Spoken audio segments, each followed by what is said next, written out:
Jubilee hills BRS అభ్యర్థి మాగంటి సునీత కన్నీరు పెట్టుకోవడంపై మంత్రి పొన్నం స్పందించారు.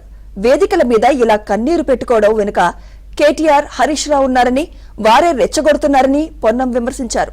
తమ రాజకీయాల కోసం మాగంటి సతీమణిని ఇబ్బంది పడుతున్నారని ఆయన వ్యాఖ్యానించారు.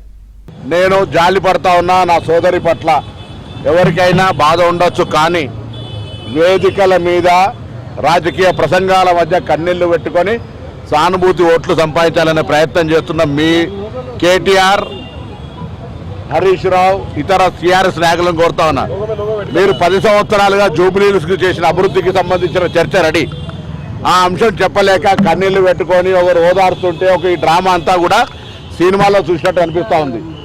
మా అభ్యర్థి కాంగ్రెస్ పార్టీ అందరం కలిసి ఒక యువకుడిగా ఇక్కడున్న నియోజకవర్గం, మా ప్రభుత్వంలో నియోజకవర్గాన్ని రోల్ మోడల్గా జూబ్లీహిల్స్ చేయాలనే ఆలోచనతో ఎంపిక చేయడం జరిగింది.